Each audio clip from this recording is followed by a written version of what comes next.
Gold hub తాకట్టులో ఉన్న బంగారాన్ని విడిపించి కొనబడును. అదే రోజు ఆన్లైన్ ధరకు కొని డబ్బులు ఇవ్వబడును. హాయ్ హలో నమస్తే వెల్కమ్ టు మనం టీవీ. నేను దుర్గా. ఏపీలో ఎలక్షన్స్ దగ్గర పడుతుండటంతో ప్రచారం ఊపందుకుంది. ఒకవైపు ఏమో చంద్రబాబు గారు ప్రజాగలం పేరుతో సభ నిర్వహిస్తుంటే, మరోవైపు వైసీపీ జగన్మోహన్ రెడ్డి గారేమో మేమంతా సిద్ధం అంటూ సభలు ఏర్పాటు చేశారు. అయితే అసలు వీటి గురించి ప్రజలేమనుకుంటున్నారు, ఈ సభలు ఎంతవరకు సక్సెస్ అయ్యాయి అనే వివరాలు వివరించడానికి మనతో పాటు ఉన్నారు వైసీపీ నాయకులు అద్దెపల్లి శ్రీధర్ గారు. ఇప్పుడు వారితో మాట్లాడదాం. సార్ నమస్తే. సార్ నమస్తే. ఏపీలో ఎలక్షన్స్ హడావుడి చాలా ఎప్పటి నుంచో మొదలైంది, ఇప్పుడు ఇంకా ఎక్కువ అయిపోయింది. సో ఒకవైపు ఏమో చంద్రబాబు గారు ప్రజాగలం అంటూ స్టార్ట్ చేసేసారు సభలు. సో ఇప్పుడు జగన్మోహన్ రెడ్డి గారు మేమంతా సిద్ధం అంటే ఇంతకుముందు సిద్ధం చేసేసారు, అయిపోయింది, ఇప్పుడు మేమంతా సిద్ధం అంటూ మళ్ళీ స్టార్ట్ చేశారు. సో ఎంతవరకు సక్సెస్ అయ్యాయి అంటారు? ఎవరికి ఎక్కువ ప్రజల మద్దతు ఉందంటారు? అంటే ప్రజలు కోరుకునేది అంటే అకౌంటబిలిటీ కోరుకుంటారండి, ఏదైనా పొలిటికల్ పార్టీ నుంచి. లేకపోతే ఇండిపెండెన్స్గా పోటీ చేయొచ్చు కదా. అంటే ప్రతి వ్యక్తి కూడా పోటీ చేయగల కెపాసిటీ ఉంటుంది, వాళ్ళు ప్రజల్లోకి వెళ్ళగలరు. ఒక రాజకీయ సిద్ధాంతాలతో కట్టుబడి ఒక ప్రిన్సిపల్స్ ఐడియాలజీతో ఒక్కొక్క పార్టీ ఉంటుంది కాబట్టి రాజకీయ పార్టీకి ప్రామినెన్స్ పెరిగింది. ఎర్లియర్ అంటే వ్యక్తుల మీద ఉండేది, అలా ఒక రాజకీయ పార్టీ ఇంపార్టెన్స్ పెరిగింది అనమాట. ఇప్పుడు వ్యక్తులు ఇండిపెండెంట్గా పోటీ చేసి గెలిచే ఆస్కారం తగ్గిపోయింది అనమాట. ప్రజలు ఒక పార్టీ అంటే ఈ పార్టీ కానీ ఆ పార్టీ కానీ ఏ పార్టీ అయినా నేషనల్ అవని స్టేట్ అవని రీజనల్ పార్టీ. ఓకే. సో ఆ విధంగా ఉన్నప్పుడు ఏ బేసిస్లో చంద్రబాబు నాయుడు గారు అలయన్స్ పెట్టుకున్నారు? చంద్రబాబు నాయుడు గారు నరేంద్ర మోడీకి పర్సనల్గా వ్యతిరేకించారు, పర్సనల్గా అగౌరవంగా మాట్లాడారు. బాలకృష్ణ గారు వాళ్ళ పార్టీ మీటింగ్లో కూడా అగౌరవంగా మాట్లాడినప్పుడు చంద్రబాబు నాయుడు గారు ఏమీ ఖండించలేదు. ఇంత బ్యాక్గ్రౌండ్ నుండి ఏం మార్పు వచ్చింది నరేంద్ర మోడీ గారితో బీజేపీతో ట్రావెల్ చేయడానికి? అది ప్రజలకు ముందర సమాధానం చెప్పుకోవాలి. రెండోది ఏంటంటే పవన్ కళ్యాణ్ గారు కూడా తెలుగుదేశాన్ని వ్యతిరేకించి బీజేపీతో ట్రావెల్ చేసిన పవన్ కళ్యాణ్ గారు మరి ఈరోజు తెలుగుదేశంతో ఎందుకు ట్రావెల్ చేస్తున్నారు? అది కూడా ఆయన సమాధానం చెప్పుకోవాలి. బీజేపీ కూడా ఏంటంటే విడిచిపెట్టి వెళ్ళిపోయిన చంద్రబాబు నాయుడు తెలుగుదేశం వాళ్ళు నానా మాటలు అన్నవారు పోలవరం ప్రాజెక్ట్ని ఏటీఎం కింద వాడుకున్న బాబ్బేట అన్న నరేంద్ర మోడీ గారు లాస్ట్ ఎలక్షన్లో మరి దాని మీద ఏమీ ఎంక్వైరీ చేయకుండానే మరి బాబ్బేట అని తెలుగుదేశం అన్న పార్టీతో ఎందుకు ప్రయాణిస్తున్నారో ఆయన సమాధానం చెప్పుకోవాలి. సో అదేవిధంగా ప్రజలు కూడా మమ్మల్ని సమాధానం అడుగుతారు, అంటే వైసీపీ జగన్మోహన్ రెడ్డి గారిని అడుగుతారు. ఎందుకంటే రాష్ట్ర సీఎంగా ఉన్నారు 5 సంవత్సరాలు, ఏం చేశారు? అదే సిద్ధం సభల్లో కానీ వారు వేరియస్ కార్యక్రమాల్లో 90% 95% వరకు మేము మేనిఫెస్టో ఏదైతే ప్రమాణంగా నమ్మామో అది ఇంప్లిమెంట్ చేసి నేను ప్రజల్లోకి వెళ్ళానని ఆయన సమాధానం చెప్పుకుంటున్నారు. సో అది వ్యత్యాసం బేసిక్గా. యాక్చువల్గా మీరన్నట్లుగానే ఇప్పుడు టీడీపీ బీజేపీ జనసేన పొత్తు వెనక ఇన్ని ప్రశ్నలు ఉంటాయన్నారు కదా. సో ఆ ప్రశ్నలకి వాళ్ళ సమాధానం ఏంటంటే వైసీపీ ప్రభుత్వాన్ని అంటే జగన్మోహన్ రెడ్డి గారిని గద్దె దించడమే మా ఏకైక లక్ష్యం, మా అందరి లక్ష్యం ఒకటే కాబట్టి మేము కలిసామని చెప్తున్నారు. అది హాస్యాస్పదం అండి. ఎందుకంటే మీ ఐడియాలజీ ఒక వ్యక్తి ఉన్నారనుకోండి, ఇప్పుడు చంద్రబాబు నాయుడు గారు అన్నారు 100% జగన్మోహన్ రెడ్డి గారు వ్యతిరేకిస్తున్నారు, నో ప్రాబ్లం. ఇంకో రాజకీయ పార్టీ వ్యతిరేకించింది ఎందుకు అనేది చెప్పాలి. సరే, జగన్మోహన్ రెడ్డి గారు సరిగ్గా పరిపాలించలేదు, అది XYZ అని చెప్పొచ్చు వాళ్ళు. కానీ వీళ్ళందరితో ఎందుకు ట్రావెల్ చేస్తున్నారు? వీరి గురించే కదా వ్యతిరేకంగా మాట్లాడారు చంద్రబాబు నాయుడు గారు. పవన్ కళ్యాణ్ గారి గురించి మాట్లాడారు, అంటే చంద్రబాబు నాయుడు గారు మాట్లాడలేక మిగతా వాళ్ళందరూ మాట్లాడారు పవన్ కళ్యాణ్ గారు వ్యతిరేకంగా. పవన్ కళ్యాణ్ గారు అందరి గురించి వ్యతిరేకంగా మాట్లాడారు, అంటే జగన్మోహన్ రెడ్డి గారి మీద వ్యతిరేకంగా మాట్లాడారు. అదేవిధంగా లోకేష్ గారి గురించి మాట్లాడారు, చంద్రబాబు నాయుడు గారి గురించి మాట్లాడారు, బీజేపీ నాయకుల గురించి మాట్లాడారు. నార్త్ సౌత్ అని చెప్పి చాలా ఒక కమ్యూనిస్ట్ బ్యాక్గ్రౌండ్ ఉన్న వాళ్ళు ఏ విధంగా అయితే మాట్లాడతారో ఆ మాటలన్నీ మాట్లాడారు బీజేపీ వ్యతిరేకంగా. వీళ్ళు మాట్లాడిన వాళ్ళందరూ ఏకైక ఎజెండా ఏంటంటే రాజకీయ కాంక్ష. జగన్మోహన్ రెడ్డి గారు దింపడం అని కాదు. జగన్మోహన్ రెడ్డి గారు ప్రస్తుతం సీఎం కుర్చీలో ఉన్నారు కాబట్టి ఆ సీఎం కుర్చీ కోసం ప్రాకులాడుతున్న ఈ మనమందరూ, ఈ మనం టీవీలో మనమందరూ మాట్లాడే మాటలు ఇవే. మాకు సీఎం కుర్చీ కావాలి. ప్రజలతో డైరెక్ట్గా మాకు సీఎం కుర్చీ అని చెప్పడానికి పోయి జగన్మోహన్ రెడ్డి గారిని కుర్చీ దింపుతాం అంటున్నారు. అంటే జగన్మోహన్ రెడ్డి గారికి వ్యతిరేకత ఉందని వాళ్ళు అంటున్నారు. ప్రజల్లో వ్యతిరేకత ఉంటే వ్యతిరేకత ఉంటుంది, అది వీళ్ళు చెప్పనవసరం లేదు కదా. వీళ్ళ మీద ఉన్న వ్యతిరేకతని సమాధానం చెప్పుకోలేని దుస్థితిలో, వీళ్ళ అనుకూలంగా ఏమున్నాయి మాట్లాడడానికి ఏమీ లేవు కాబట్టి మాట్లాడుకునే దుస్థితిలో జగన్మోహన్ రెడ్డి గారిని దించి మేము ఎక్కుతామని చెప్తున్నారు డైరెక్ట్గా. అది ప్రజలు ఏ విధంగా హర్షిస్తారో నిజంగా అదే ఆకాంక్ష. ఇప్పుడు నేను ఈ విధంగా పరిపాలిస్తాను, జగన్మోహన్ రెడ్డి ఈ తప్పు చేశారు, ఈ విధంగా నేను బ్రహ్మాండంగా చేస్తాను, ఆ విధంగా పవన్ కళ్యాణ్ గారు మాట్లాడారు. ఏనాడు ఆ మాటలు మాట్లాడాడు జగన్మోహన్ రెడ్డి దింపుతాను ఆంధ్ర రాష్ట్రం పరిరక్షణ అంటే లేరు కదా ఇప్పుడు తెలుగుదేశం పరిరక్షణ సమితిలో కొత్త మెంబర్స్ ఎవరెవరు అంటే బీజేపీ నాయకులు, జనసేన నాయకులు తెలుగుదేశం పరిరక్షణ సమితిలో జాయిన్ అయ్యారు. ఇన్నాళ్ళు సిపిఐ రామకృష్ణ గారు ఉండేవారు, ఆయన పరిరక్షించేవారు. చంద్రబాబు నాయుడు గారు. చంద్రబాబు నాయుడుకి ఏదైనా కష్టం వస్తే తెలుగుదేశం వాళ్ళకంటే ముందర వచ్చేది సిపిఐ రామకృష్ణ గారు. ఇప్పుడు ఆయన అన్యాయం అయిపోయారు. ఆయనేమో కాంగ్రెస్తోనో వేరే వాళ్ళతో ట్రావెల్ చేయాల్సి వస్తుంది. ఎందుకంటే నరేంద్ర మోడీ గారు వెనక పవన్ కళ్యాణ్ గారు, చంద్రబాబు నాయుడు గారు, పవన్ కళ్యాణ్ గారు వెళ్తున్నారు. రాష్ట్రానికి ఏం చేస్తానన్నారు నరేంద్ర మోడీ గారు. రాష్ట్ర ప్రయోజనాల కోసమే నేను వ్యతిరేకించాను నరేంద్ర మోడీ గారిని. మరి రాష్ట్ర ప్రయోజనాల కోసం ఈరోజు నరేంద్ర మోడీ గారు ఏం చేస్తారన్నారు, ఎందుకు అలయన్స్ పెట్టుకున్నారు? ఇన్ని సమాధానాలు చెప్పుకోలేని దుస్థితిలో ఉన్నారు కాబట్టి జగన్మోహన్ రెడ్డి దింపుతాం, మేము ఎక్కుతాం. పూర్తిగా చెప్పలేని ధైర్యం. జగన్మోహన్ రెడ్డి దింపుతాం అంటున్నారు తప్ప ఎవరు ఎక్కుతారో కూడా డిసైడ్ చేసుకోలేకపోతున్నారు. నేషనల్ లెవెల్లో ఒక కార్టూన్ నడుస్తున్నది, వాటెవర్ లైటర్ వెయిన్లో చిన్న బుల్లి సినిమా అని వాటెవర్. వాళ్ళు చెప్పేది ఏంటంటే నరేంద్ర మోడీ గారు బీజేపీ పార్టీ ప్రధానమంత్రి, లాలూ ప్రసాద్ యాదవ్ గారు వారి కొడుకు ఇద్దరు ప్రైమ్ మినిస్టర్ క్యాండిడేట్లు అంట. ములాయం సింగ్ యాదవ్ గారి కొడుకు అఖిలేష్ యాదవ్ కూడా ప్రైమ్ మినిస్టర్ క్యాండిడేట్ అంట. మమతా బెనర్జీ గారు నేను కాదు, నా పక్కన ఉన్న ఒక ఆయన ఉన్నారు, ఆయన ప్రైమ్ మినిస్టర్ క్యాండిడేట్ అంట. Rahul Gandhi prime minister candidate అంట. అదొక కార్టూన్ లాగా, ఒక సీరియల్ లాగా ప్రమోట్ చేస్తున్నారు. అంటే అక్కడ ఉన్న 15 మంది కూడా, అలాగే శివసేన కానీ లేకపోతే శరద్ పవార్ పార్టీ కానీ అందరూ కూడా ప్రైమ్ మినిస్టర్ క్యాండిడేట్ 10 మంది ఉన్నారు అక్కడ. వాళ్ళు డిసైడ్ చేసుకోలేకపోతున్నారు ప్రైమ్ మినిస్టర్ క్యాండిడేట్. వాళ్ళ భారతదేశాన్ని పరిపాలించేవారని చెప్పి వ్యంగ్యంగా నడుస్తున్నది.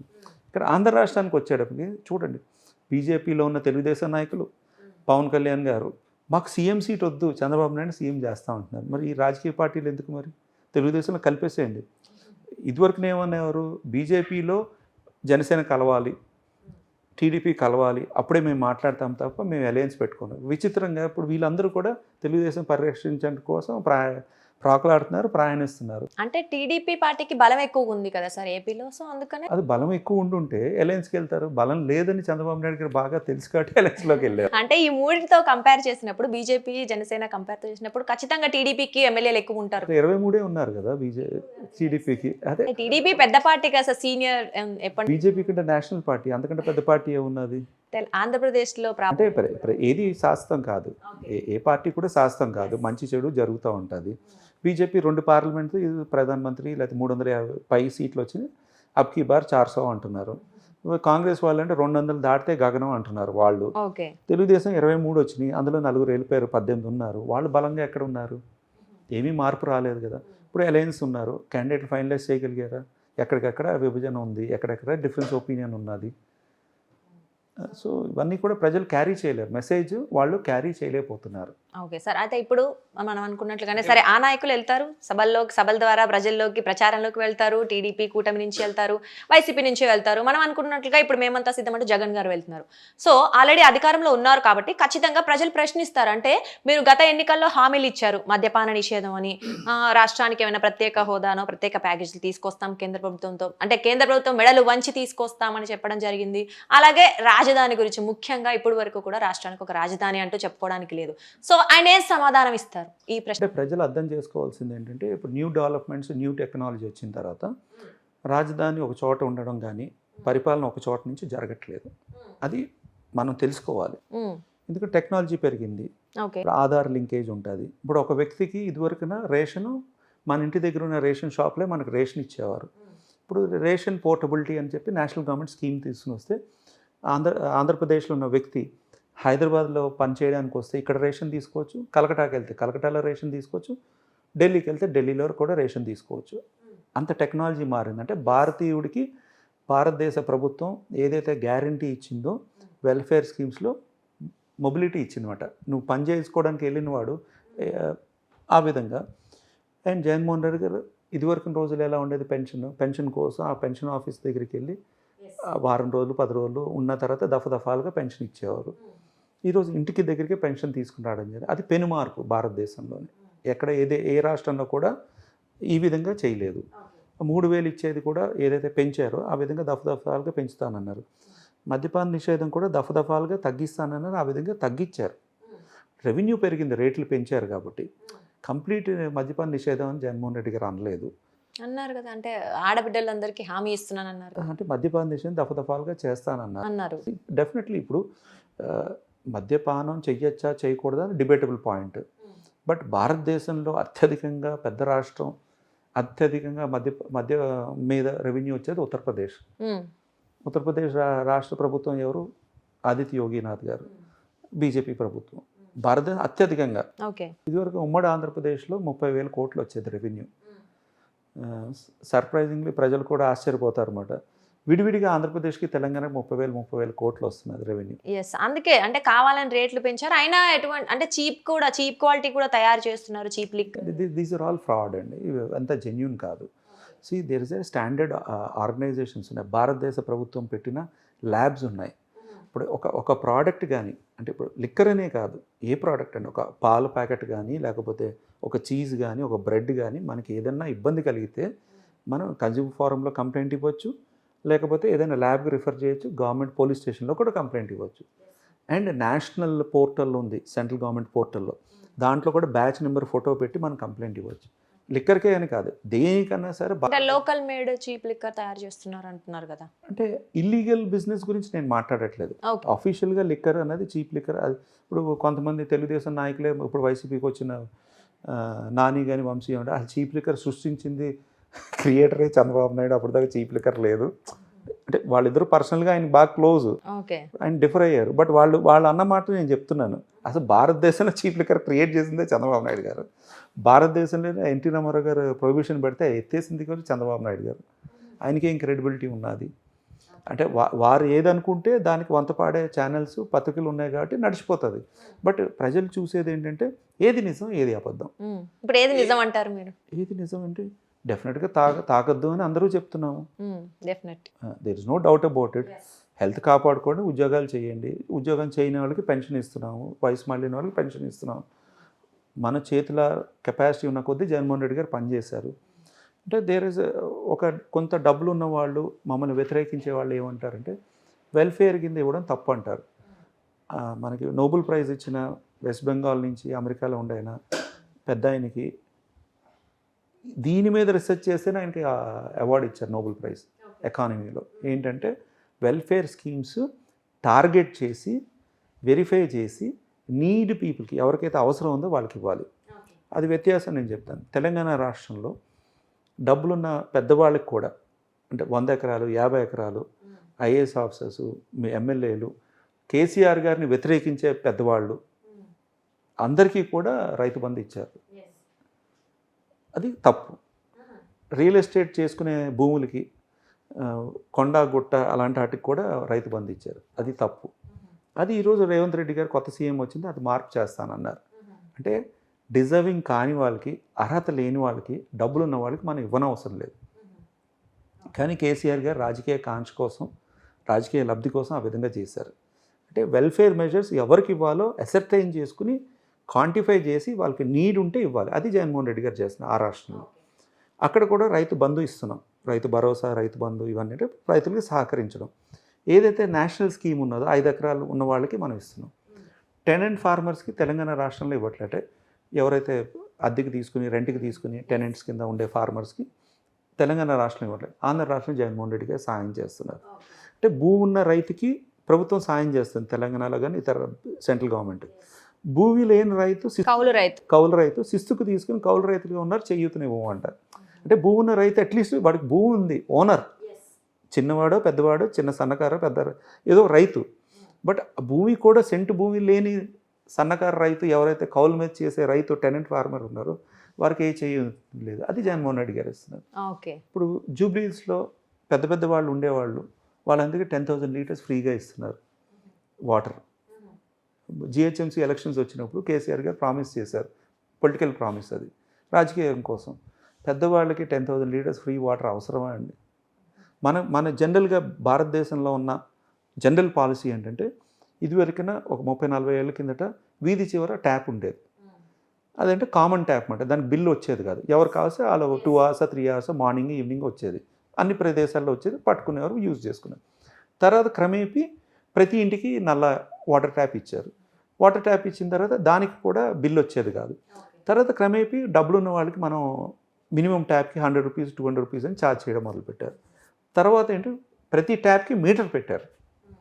ఇప్పుడు కేసీఆర్ గారు వచ్చి ఏం చేశారు, తెలంగాణ రాష్ట్రంలో పెద్దవాళ్ళు 10,000 లీటర్లు ఫ్రీగా వాడుకోవచ్చండి. తప్పు కదా అది. అది బ్యాడ్. ఆ విధంగా ఆంధ్ర రాష్ట్రంలో చేయట్లేదు, ఆ విధంగా ఇతర రాష్ట్రాల్లో కూడా చేయట్లేదు. కేజ్రీవాల్ గారు ఢిల్లీలో ఇస్తున్నారు, మరి 3,000 లీటర్లు 5,000 లీటర్లు ఇస్తున్నారు పెద్దవాళ్ళకి కూడా. తప్పు కదా అది. అంటే people who can afford. And ఎవరికైతే పెద్ద పెద్ద ఇళ్ళల్లో ఉండి ఆస్తులు ఉండి పరపతి ఉండి జీతాలు ఉన్న వాళ్ళకి ఫ్రీ వాటర్ ఇవ్వచ్చా? స్లమ్ ఏరియాస్లో ఇవ్వచ్చు, పనిచేసే వాళ్ళకి ఇవ్వచ్చు. ఏదైనా ఫ్యాక్టరీస్ ఉంటే అలాంటి వాటికి అంటే ఎంప్లాయ్మెంట్ జనరేట్ చేస్తున్నారు కాబట్టి ఒక సబ్సిడీ కింద ఇవ్వచ్చు. అంటే అందరినీ సమానంగా చూడాలని ఒక ఉద్దేశం అయి ఉండదు.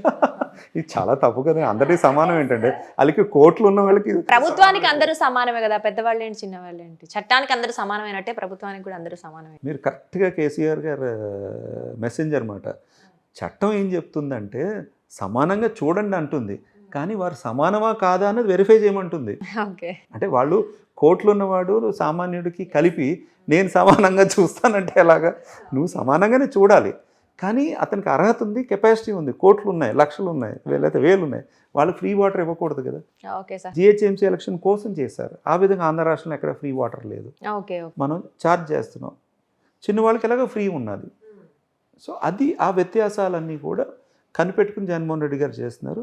రాజకీయం కోసమే కేసీఆర్ గారు చేశారు. కానీ తెలంగాణ రాష్ట్రంలో వైఎస్ఆర్సీపీ పార్టీ జగన్మోహన్ రెడ్డి గారి పార్టీ లేదు. సో ఆ విధంగా పొలిటికల్గా మేము కేసీఆర్ గారిని ఎప్పుడు క్వశ్చన్ చేయలేదు.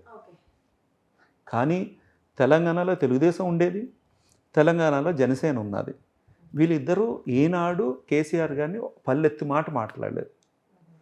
వాళ్ళు ఉండేది హైదరాబాద్, వారి రాజకీయం ఆంధ్రప్రదేశ్. వారి జెండాలు వేరన్నా సరే కేసీఆర్ జై అన్నారు అన్ని విధాలుగా. తెలంగాణలో జగన్మోహన్ రెడ్డి గారు వ్యతిరేకిస్తున్నారు. చూద్దాం సార్. మొత్తానికైతే మనం ఇప్పుడు ప్రస్తుతానికి ఏపీ గురించి మాట్లాడుకుంటున్నాం కాబట్టి ప్రజలు అంటే ఏమవుతుంది, తెలుగు ప్రజలు జనరల్ ఎలా ఉంటుందంటే ఇండియా పాకిస్తాన్ క్రికెట్ మ్యాచ్ అనుకోండి, అది కొంచెం ఒక టెంపర్మెంట్ కానీ ఒక ఎమోషన్స్ క్రియేట్ అవుతాయి.